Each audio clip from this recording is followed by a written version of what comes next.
Good morning, everybody.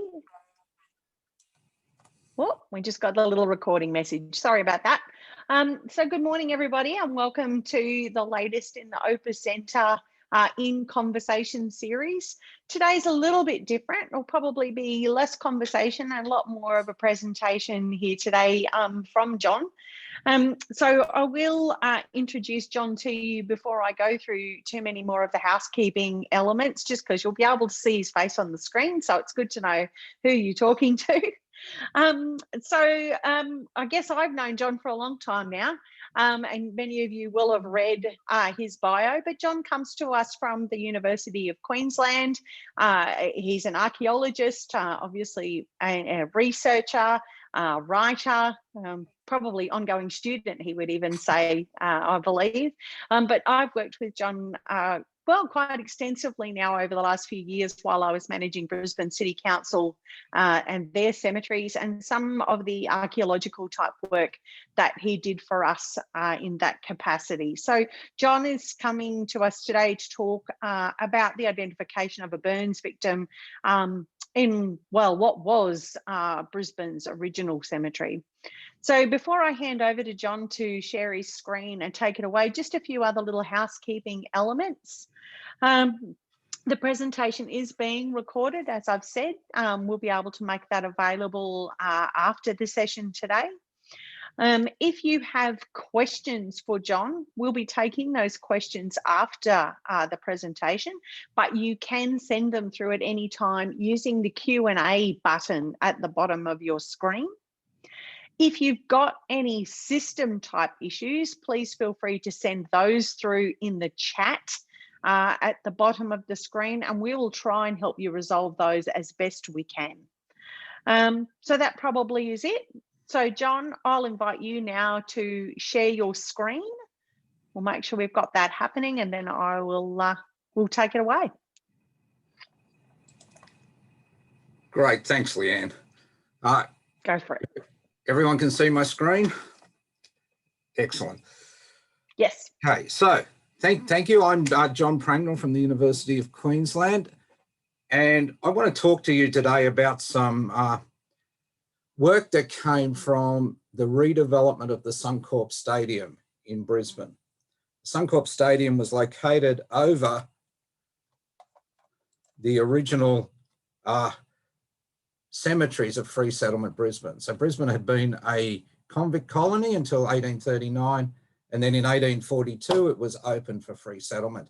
And the first cemeteries of that Free Settlement Brisbane were located underneath what is now Suncorp Stadium. So where the Broncos play, where the Roar play, where the State of Origin is usually held. You can see how close it is to Brisbane City. This is taken from Wade's 1842 plan of Brisbane, and you can see that the cemeteries, which were known as the North Brisbane Burial Ground, were located approximately a mile from the centre of town.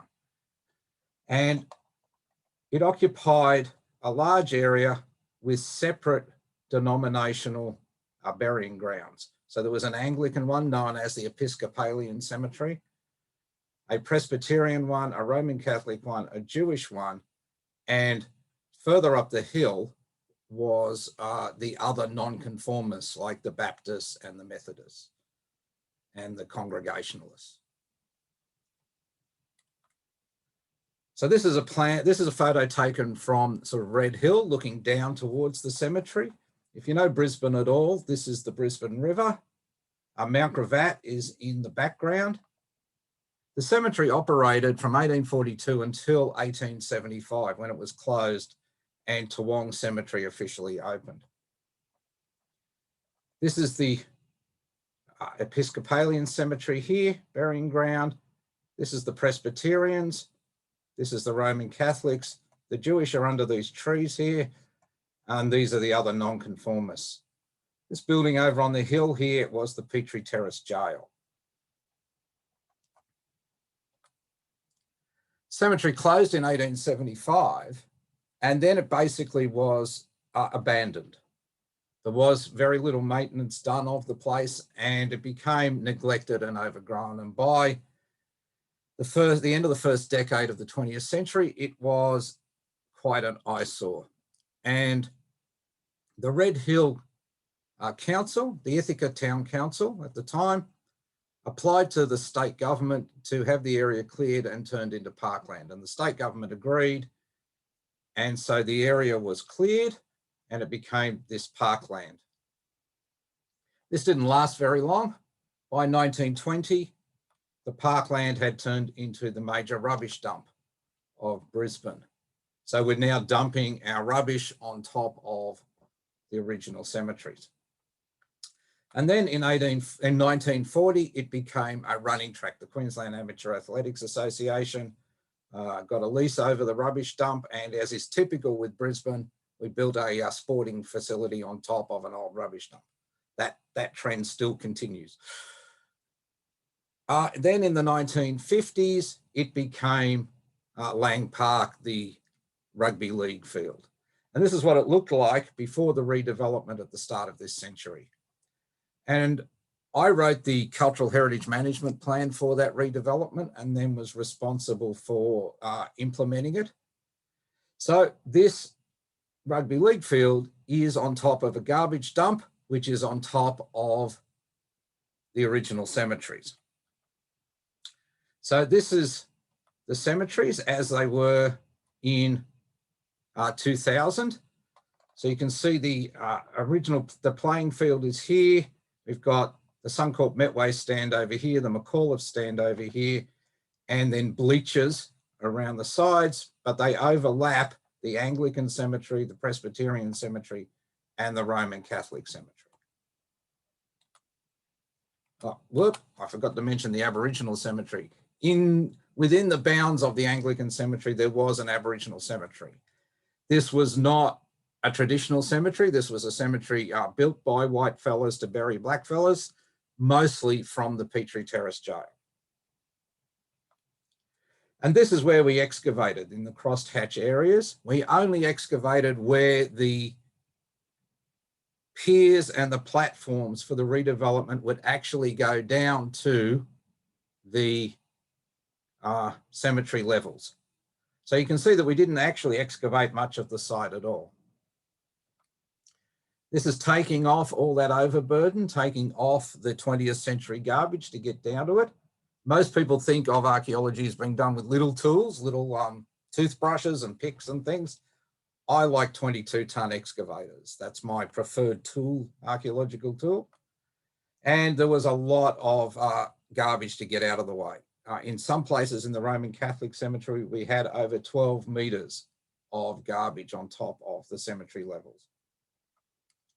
But when we got all that garbage out of the way, we could actually find all the graves that remained there.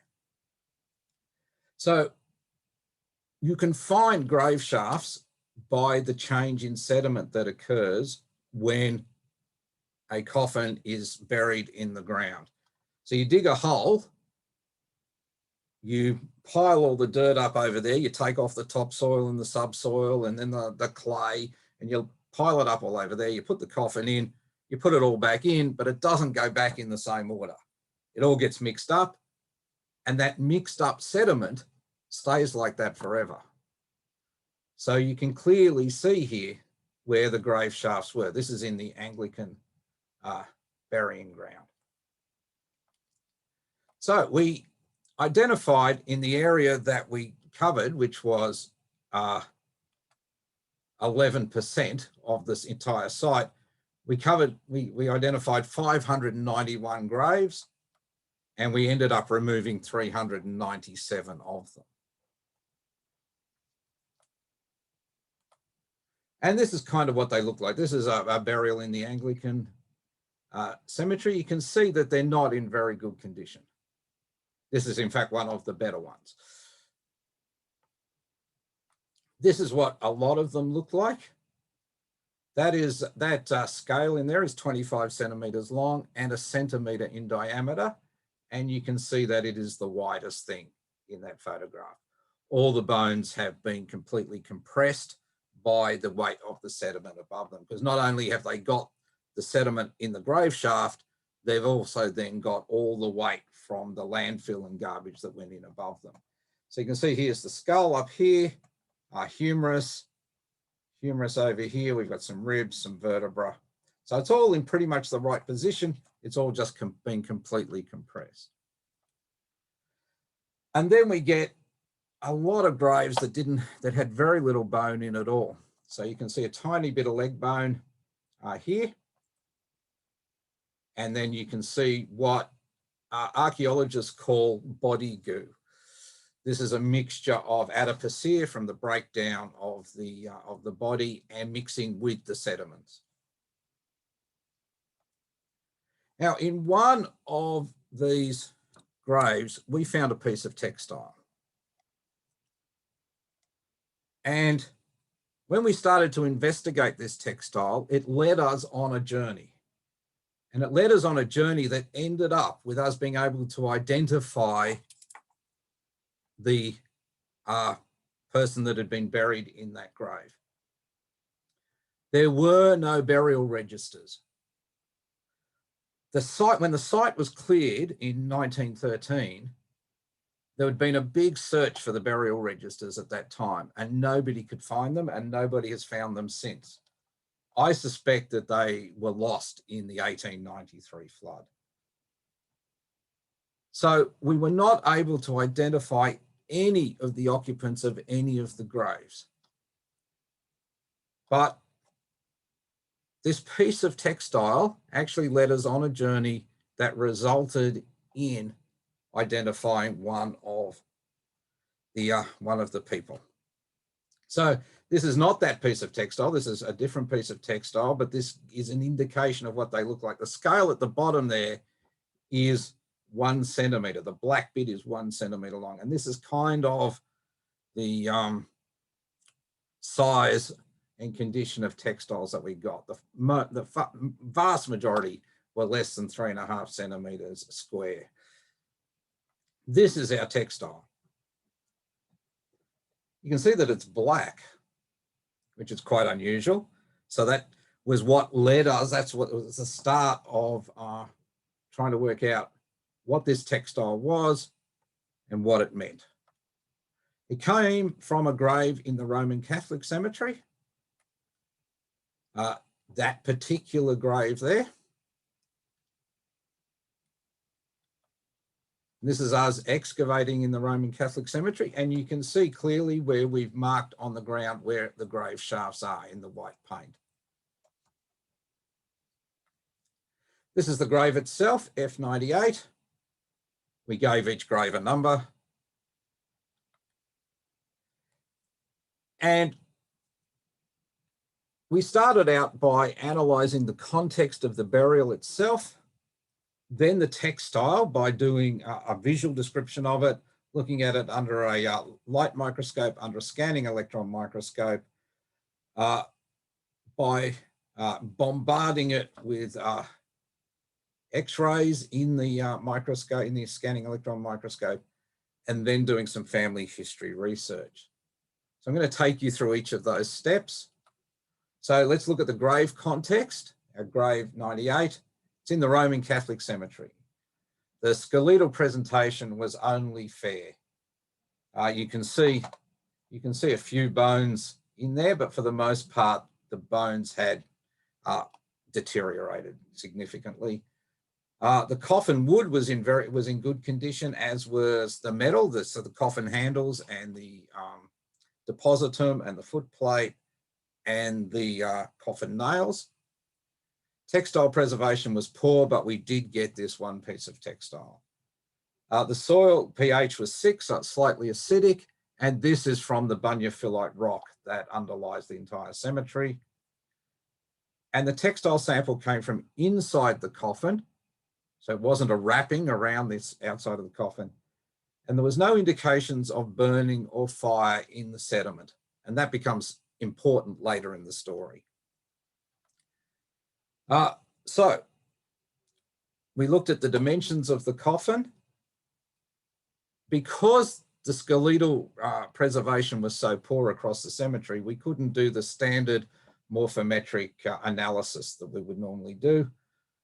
And so we had to look at basically adults versus children by looking at coffin length and width. And you can see here that we've graphed coffin length along the x-axis, coffin width along the y-axis, and we've ended up with a bimodal distribution of children and adults with some overlap in the middle, tall children or small adults.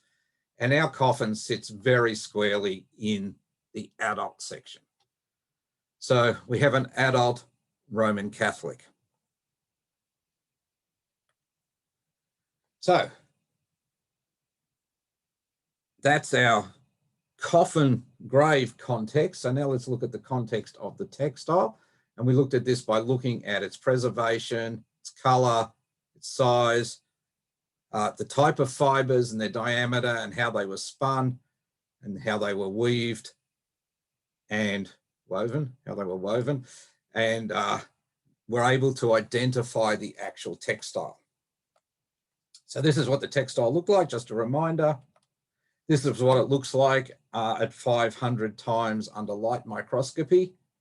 And we can see the very diagnostic twist in the cotton fiber. So these are little bits of grain,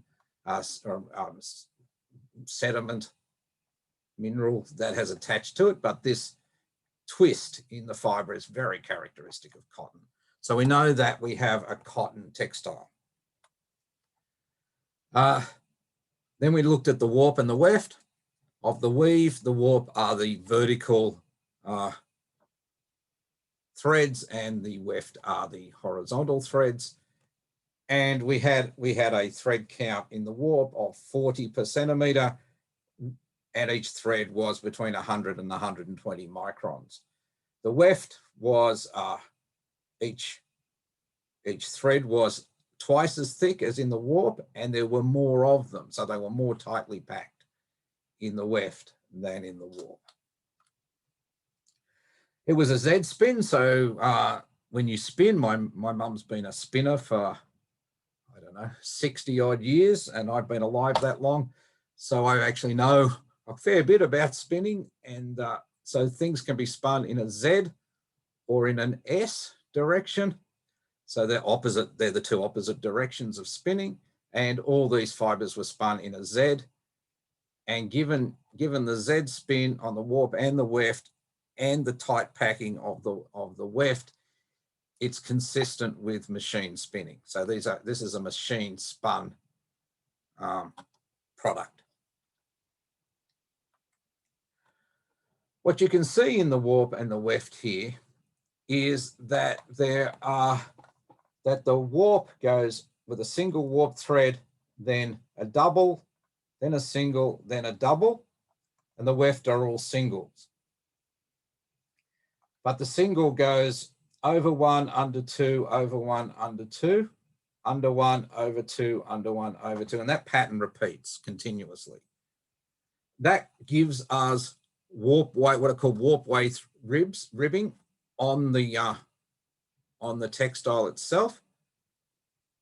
And this specific type of weave was known as hair cord weave, and in the 19th century was used specifically as a women's dress fabric or in children's clothing. Now, these days, in the 21st century, it's most commonly found in carpets. It's a type of carpet weave. We know that hair cord was available in Brisbane from the earliest days of the colony. So this is an advertisement from the Moreton Bay Courier in 1849. The storekeeper, John Harris, is advertising the materials he's just received off a ship that's come in. And we can see here 5 cases of textiles in the new colour prints and patterns. He's got mull, he's got jaconet, he's got hair cord, he's got muslins, he's got lawn. He's got all these women's dress fabrics.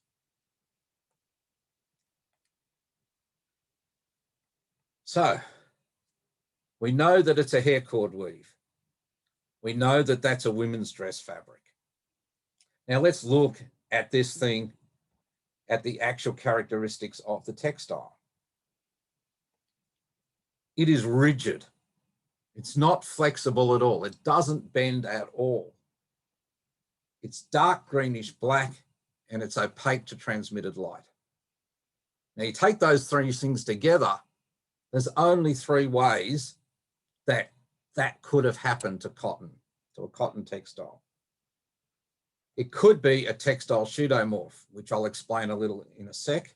It could be contaminated from heavy metals from the garbage dump that was on top of the burials, or it could be burnt. Now, textile pseudomorph is when the organic content, the organic cellular material of the textile has been replaced by a metallic element. This is another textile from the North Brisbane Burial Grounds, and this one is a pseudomorph.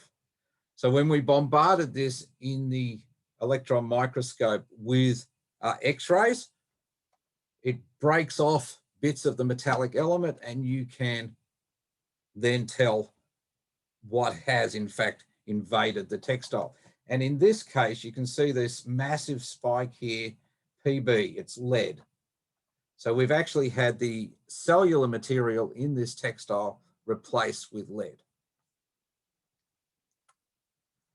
But for our textile, to do this process, you have to coat your textile in platinum. And when we bombarded our textile in the scanning electron microscope with the X-rays, the only metal we detected was platinum. So there was no platinum in the North Brisbane Burial Grounds. So what we detected was the coating that we'd covered it in.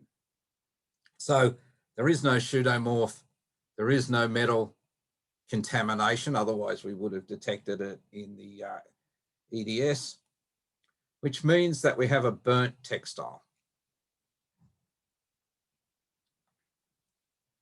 So the next question we asked was, is the charred textile related to the coffin or to the body? Because, as you know, coffins have a fair bit of textile inside them. The coffin lining, in the 19th century, shoddy was used to pack the coffin lining. But the weave type, the hair cord weave type, was not at all consistent with any other coffin linings we found across the entire cemetery. So the coffin linings were predominantly a twill weave or a flannel, which is a union fabric. It's made from both a cotton and a wool, and it's a completely different weave pattern. The only other type of coffin lining we found was cheesecloth. And cheesecloth is a plain weave made from cotton, but is quite different, distinctly different. So this is the profile that we have so far. From the Roman Catholic cemetery, it's a female adult, it's burnt, it's from inside the coffin, and it relates to the body rather than the lining of the coffin. So at this point, we actually thought, wow, maybe we can identify who this person is. So then we got, okay, how did a piece of burnt textile end up inside the coffin? So we investigated whether it could be some kind of remnant of cremation, which seemed unlikely, but we looked into it. We looked at the idea of maybe the landfill had caught fire. We looked at the idea of a fire at an undertaker's premises, or the person actually dying by fire and the dress fabric attaching to the skin. So we were able to rule out cremation because cremation did not occur in Brisbane until the early 1930s. I think 1932 was the first cremation. We were able to rule out landfill fire because there was no evidence of burning on or around the coffin when we excavated it. And I've been doing this job for decades, and I can tell when sediments have been burnt. So I can absolutely guarantee there was no burnt sediments. Then we looked at fires at Undertaker's premises, just in case something had happened, like there'd been a fire and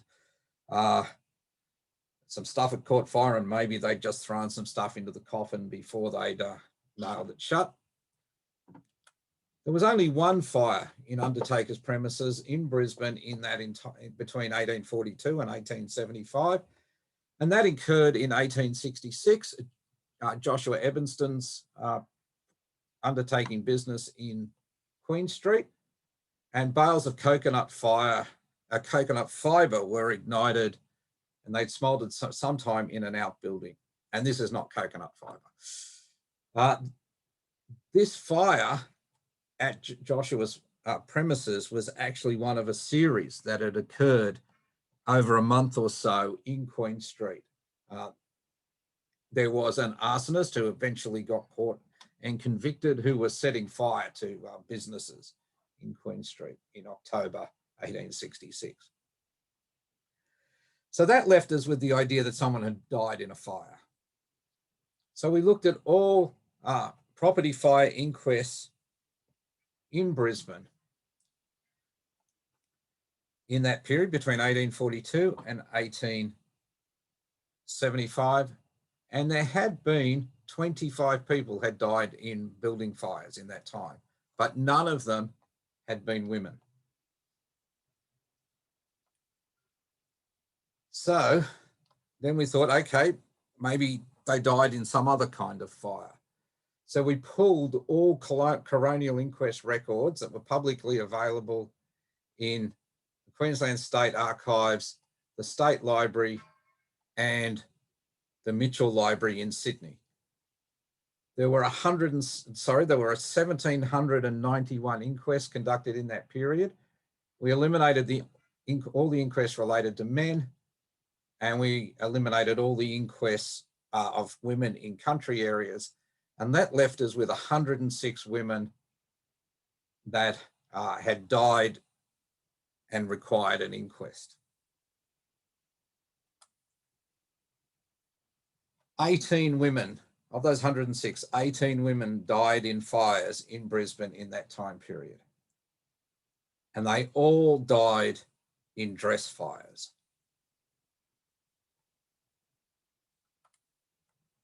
And a dress fire is when the dress catches fire. It's what it says it is. So women are wearing big expansive skirts at this point, often with crinoline underneath, so metal hoops, and textiles are glued to these hoops, and the textiles and the glue are highly flammable. There's lots of sources of ignition around the home: open fireplaces, candles, kerosene and oil lamps. And as you can imagine, when one of these skirts catches fire, it acts like a chimney. It is shaped like a chimney, and the fire just goes straight up. The English Women's Domestic Magazine of 1867 reported that 3,000 women a year burned to death in England. So to only have 18 burned to death in Brisbane over this period was probably a bit of a miracle. A number of these deaths are reported in newspapers, and here's a couple of examples. We have Mrs. Leslie, the wife of a miner on Caledonian Hill, which was a mining site in Gympie, just north of the Sunshine Coast, whose dress caught fire on Sunday week while cooking at a fire in the open air, and has died from the injuries then received. So that suggests it took at least a week for her to die. The other one's from the Moreton Bay Courier, which says, "It's our heart-rending task to record the death of a fine little girl named Caroline Gorecki. She climbed upon a table where a lighted candle was placed and took it into the bedroom. Her dress accidentally caught fire and enveloped her in a sheet of flame." So these are our 18 females that died in dress fires between 1842 and 1875. So there's Caroline Gorecki, our young girl, at the top of the page. This is an index of the coroner's inquest reports. And if we look at number 7 there, which I'll zoom in on, it's Eliza Jane Maddock, died in Brisbane, accidental death, and then there's a slash saying burned. So Eliza Jane Maddock died in a fire. She had arrived in Brisbane in 1848 aboard the Artemisia, which had departed Plymouth. And she was 12 years old when she died. So that was our next step, was to rule out all the children. So you can see Caroline's ruled out, Eliza's ruled out, as are the other children. So that left us with 12 burns victims that could be in this grave. So investigating them further, people like Elizabeth Cowell and Sarah Hunter, they died in a single fire event in January 1864, but they're both buried in the Anglican Cemetery. In this case, Sarah was refilling kerosene lamps, noticed something boiling over on the fire, turned around to deal with that, spilt the kerosene in the fire. Her dress went up. Her mistress, Elizabeth, ran in to try and deal with it. Her dress caught fire and they both died. That's a newspaper account of that, a shocking and fatal accident. They were both buried in the Anglican Cemetery, in the Episcopalian Cemetery. But in 1913, some monuments were removed and moved to other cemeteries. And here we can see that Elizabeth was removed and was removed to the South Brisbane Cemetery. And her monument is still there. Elizabeth Cowell, who departed this life January 1864, aged 38 years. And another one, Mary Curran, known as Susan, died in 1866. She was a domestic servant. She got burnt cooking at an open fire in a bush camp. It was in fact a railway construction camp. She lasted for 11 days after she got burnt. She was taken to Ipswich Hospital, but she died of dysentery in the hospital. And the coroner blamed the husband for her death, saying that she probably would have survived if it hadn't taken, a week and a half to get her medical help. Okay, but we can see here from her death certificate that she's buried in the Church of England Cemetery. The next one, Margaret Lane, buried in the Presbyterian Burial Ground. So what we did was we ruled out everybody who wasn't a Catholic. And that left us with 2 people, Elizabeth Godsley and Eliza Coffey. And we knew that Eliza Coffey was Catholic, but we didn't know what religion Elizabeth Godsley was.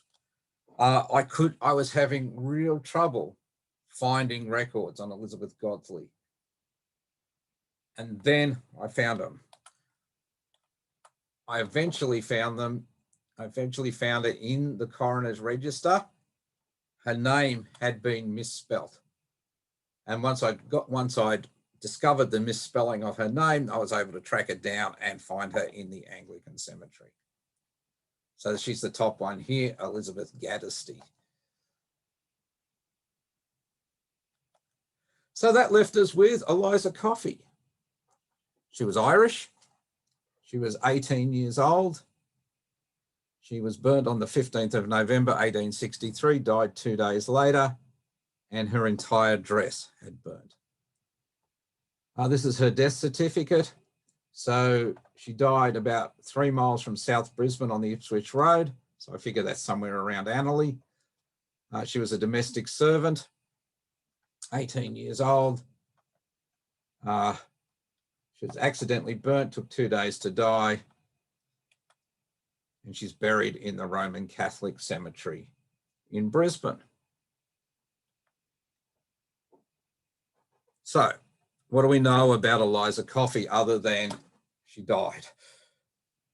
This is a newspaper account named a young girl named Eliza Coffey died on Wednesday last from the effects of burns received through her crinoline catching fire.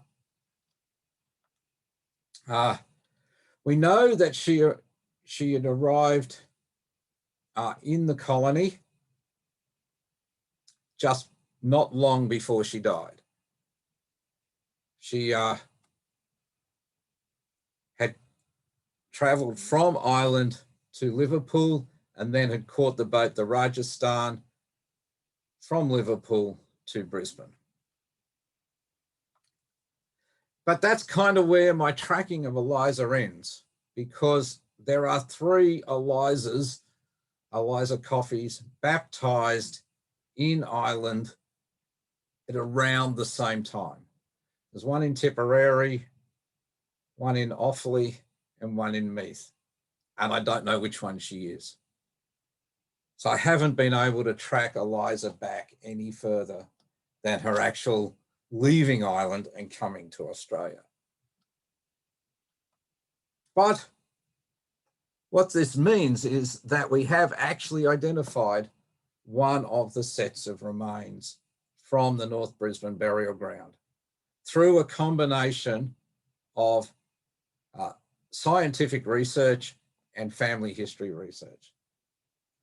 And it basically blew my mind that we were able to do that. We were actually able to give a name to one of these people. And it's exposed a story that I don't think many people know about, exposed a story of women dying in dress fires, which must have been horrendous. And I don't think anybody would even think of that now. But anyway, that's my story. I welcome any questions or comments. Back to you, Leanne. Yeah, John, firstly, that was fascinating. And I was sitting here thinking, I don't know if it's the former police officer in me that finds it so interesting, but it does go to show you just how much, I guess, archaeological work is a case of investigation. Yeah, well, that's right. A lot of it is sort of detective work, I guess. Yeah, very much so. I certainly, and I know that we... No, you go. I was going to say, I didn't actually expect this. You know, we exhumed 397 sets of remains, and we've done a lot of work on basically why they're in such poor condition. And it was in that, doing that sort of scientific work on working out why these taphonomic changes had occurred to the remains that we started to investigate these changes to the textiles.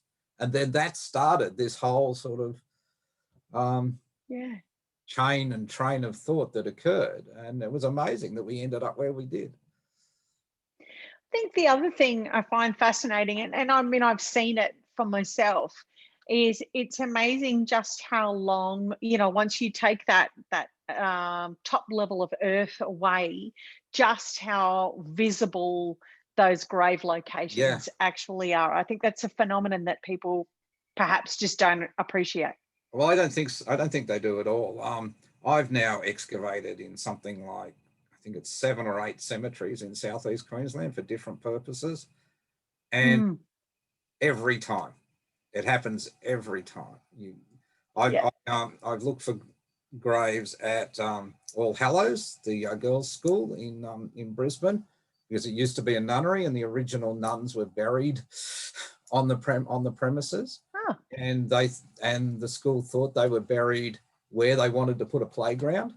So they wanted to know where the graves were. So we took the top off, and sure enough, we found the grave shafts. I've done the same thing at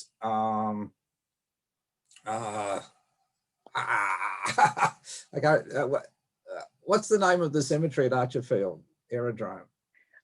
God's Acre. God's Acre, thank you very much. Yeah. So I did the thing there where they didn't want me to take the entire top off. because they were concerned about what community would think about removing the entire top of the tree.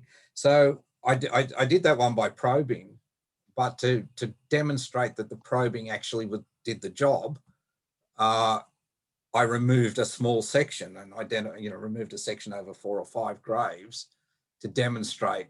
So I probed the area, said this is where the grave shafts are, took the top off that section to demonstrate that that's in, and then and in fact was. So then I could probe the entire cemetery.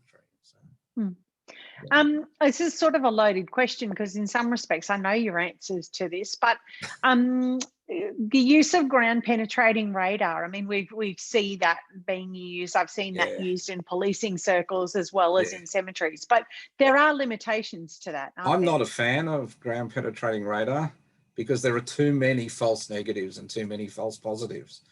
I see this all the time. We did that work in Mount Gravatt Cemetery not so long ago, where we knew that there had been some burials further down the slope, and a portion was making its way down this slope, and the administrators wanted to know whether they could bury in this lower section. And so they did ground penetrating radar, which identified a series of, anomalies that were identified as graves. But to ground truth that, they got me in to actually take the top off different sections. And what we found was that a number of the areas that had been positively identified as having graves were in fact tree roots that had disturbed the sediments.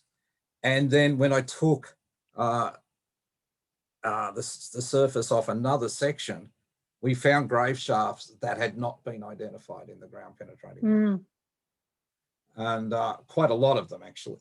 It was quite a substantial number, and 2 rows of them coming uphill. So I'm not a fan of it. For me, it's cheaper and more definite if you just take the surface off. And you generally, my experience is you don't have to take much surface off. You really just need to take the grass and the topsoil off. And once you get to the clay layer, then it's obvious where the grave shafts are. And when you know where they are, you can put the surface back on. Yeah, and that perhaps leads me, because I am conscious of time, particularly for you, because I do know that you're racing off to go and do another talk a bit later. But I suppose for me, that's probably, a good piece of information to impart to our audience, because, many of us are or have been in charge of cemeteries, old cemeteries, where sometimes the records are incomplete and we're not sure. We do know there are graves in places and we're just not quite sure, but that there are people around like yourself, and there are opportunities without creating too much disturbance where those graves can in fact be located. Well, I quite like the probing method. So I just use a metal rod, and you can tell. I've probed lots of different archaeological contexts. And you get pretty good at actually, you can tell the layers of the sediments when the sediment layers change with the end of the metal to the end of the tip of the probe. And you can detect edges of grave shafts and things like that. Yeah. So I was going to say, it's certainly something that's open to people that run cemeteries. It's not out of their reach. Yeah, well, and it's much cheaper than ground penetrating radar. And radar works in specific situations. You've got to have the right type of sediments, for instance, and not damp sediments and things like that. So there are certainly constraints on the effective use of ground penetrating radar. So you couldn't use it in a sandy situation, for instance. No. I've got a couple of questions that have come through. Yeah, so sure. Somebody's just asked, I guess, how long did it take to actually go through that process of identification to identify this 18-year-old woman? Well, we did the excavations 20 years ago. And I didn't start looking at the textiles till about 2010, maybe 10 years after the excavation. and then ruling it down to Eliza and I've forgotten Goddesley's name, Elizabeth. Ruling it down, getting it down to Eliza and Elizabeth was reasonably quick. So the X-ray in the scanning electron microscope and stuff like that takes no time at all, and getting it down. So that only took a few months to do all that work. But then I could not find Elizabeth.